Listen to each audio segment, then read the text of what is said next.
No matter how bad the West might get, you should never move to Dubai. Forget all the videos you see of celebrities being paid off to hype up Dubai's latest mega project. See, after traveling to 80 countries around the world, I found that Dubai is the best place to live and work. I was in Dubai, but a friend of mine told me I had to check out this pool. Behind the big skyscrapers and fake beaches, Dubai is a modern-day nightmare. A city as rock solid and steady as sand. It was built on it's a mirage in the desert that's doomed to failure. You see, if you type in Dubai into search bar on YouTube, you will generally find two kind of videos. Some call out for the hellscape. It is listing off the human right abuses and the load of reasons is an awful place to live. The others seem to say the exact opposite. There's tons of vlogs by Instagram models bragging about how amazing, safe and clean the city is. All the guys in Lamborghini driving around banging hoes and paying no taxes. So which is it? Well, somewhat confusingly, they are both kind of true. If you are a wealthy influencer, Dubai can seem like a paradise with beachfront apartments, no income taxes, and a large community of like-minded experts makes it the perfect place to set up a business and fill out your Instagram stories. You can barely walk a block through the block without seeing a car dealership. It's a place that's been designed for luxury, a playground for rich and powerful. The one thing you can't deny is that Dubai is absolutely stuffed with money. This might simply that there's actually opportunity here.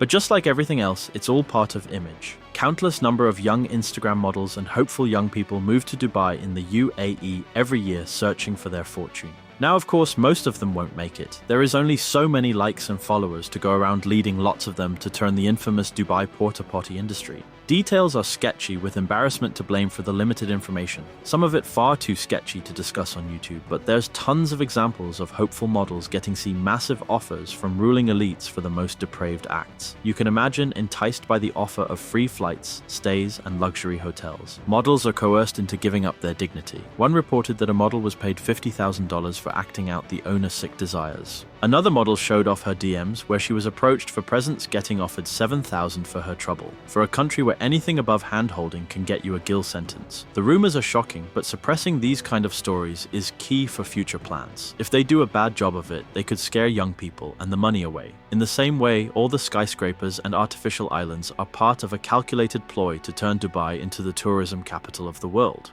Many people are seeing Dubai as the new trendy place to go on holiday, with Dubai regularly being in the top 120 most visited cities in the world. But why have the UAE spent trillions on getting what used to be a small desert town there? Obviously, the United Arab Emirates and other Middle East nations are entirely dependent on oil for their income. It's what made them some of the richest countries in the world. But eventually either the oil wars would run dry or the world would stop needling what's piped out of them. So what then? Well, the UAE is building to buy into the empty paradise. It is to prepare for this. It's a race against time. They need to diversify their income enough and prepare for inevitable. It's a pattern we surprisingly seen before in history. Cities with no significant natural benefits elevated to the wealthiest place in the world. It set out that Dubai palaces and monuments are made out of steel, concrete, and glass. If left unmaintained, they will be eaten by the desert in just a few decades, and you can understand this by having a quick look at the history of the city. Long before the skyline was dominated by vapid skyscrapers, Dubai was actually a quaint fishing village known for pole diving and trading. Since the 19th century, Dubai had been under the British protectorate all the way up until 1971, and the British influence in the region significantly shaped the region's political and economic system.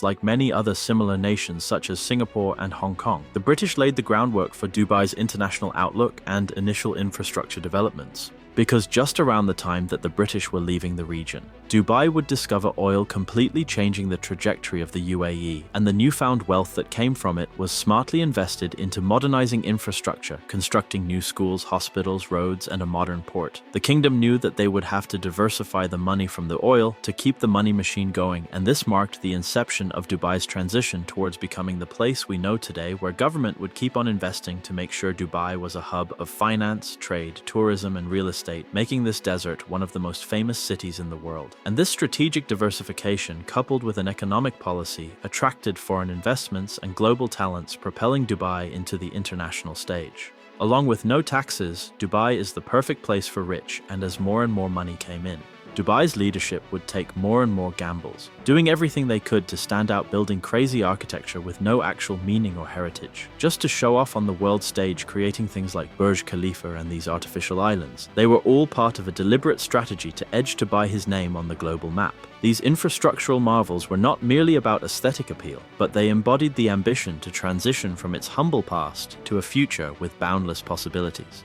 But to fuel this rapid growth in the country, they couldn't do it just by themselves. Hardly anyone lived in this region, and foreign investors weren't going to be making the buildings. And so it quickly became clear that Dubai needed labor. And so to fuel its rapid development, Dubai would do everything it could do to bring a huge force of migrant workers into the country. And this is where the foundations of Dubai would become very shaky. Around 90% of the population of the UAE are immigrants, as well as the majority come from India, Africa, or other developing countries. Because of economic pressure and desperation that has sucked them in. Their experiences are the real Dubai, and it couldn't be any further from what the influencers are showing off. In many ways, the same things that bring influencers to Dubai are also what brought the millions of migrant workers opportunities in countries like Nepal, India, Bangladesh, Philippines, and all around the world. People hear about how they can support their families by working abroad. Agents from recruitment companies promise them good wages, accommodation, and a way to make life for their loved ones. First part of the exploitation comes is a large recruitment fee,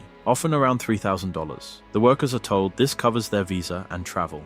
In reality, it's simply extortion, and it also caused them in debt. As a key part of scam, as it limits their options to escape. The total of illegal fees for just one security company operating in this way, G4S, amounted to millions of dollars. Once they arrive in the UAE, their passports are confiscated and they are sent to live in dismal camps on the outskirts of the city. Migrant workers living in warehouse where each house has 9 people each, with only one shower between every 5 rooms. The wages they would promised get slashed by 2/3 in some cases, the previous contracts getting ripped up. Then the payments of these mega salaries are often delayed or simply forgotten, leaving the workers and families at home in even more peril. And when the pandemic hits, it threw everything into disarray. The UAE made promises that companies had to provide food and shelter even if they fire their employees, often though this didn't really happen. In fact, lots of these common practices are still illegal under UAE law, but they are rarely enforced. The workers are too worried about losing what little income they have to go to the authorities. If they owed money and they leave, they likely won't see us again. One man described being owed 10 months of salary without he couldn't return home empty-handed to see his family in need. Another needed surgery and incurred medical expenses. His employees began taking 75% of his salary to pay it off, keeping him in endured servitude. Now, of course, the UAE government pushes this all into the background under what's called the kafala system. Migrant workers' rights are meant to be upheld by the companies. They are working for as non-citizens. They are relatively by labor laws, have no minimum wage, and are left to their employees. These people who build everything they make to buy what it is today are forgotten and swept aside. So, what have they all been working tirelessly in unbearably hot desert temperatures to create? Well, unfortunately, just like nearly everything in Dubai, it's all in service of appearances. The most recognizable landmark in the Dubai has to be the Burj Khalifa, the tallest building in the world. Despite having numerous problems, is probably the city's greatest achievement so far. Its construction was plagued by accusations of typical worker abuse, with allegations of laborers being paid less than $4 a day. When it was finally completed, the sewage system supporting, it wasn't near capable enough. It's what led to the need for scores of sewage trucks to shit out after the system was overloaded. A viral video shows the massive queues of sewage trucks, although most weren't coming from the Burj Khalifa. A new system estimated of completion in 2025 will apparently solve this problem. Though even with these issues, Burj Khalifa is probably the best of a bad bunch of Dubai senseless construction projects. The artificial islands like the Palm Front and the World Islands are far worse. The problem started with the sand. You would expect Dubai to have an endless supply of it. Other than oil, it's only the Dubai always has plenty of desert sand that couldn't be used. The grains were too large and it would just melt away into sea. Instead, they needed a specific type of sand pulled out from the sea floor using specialist stroller ships. 94 million tons of sand were taken from just the Palm Islands, destroying the ecosystem of the coast of Dubai.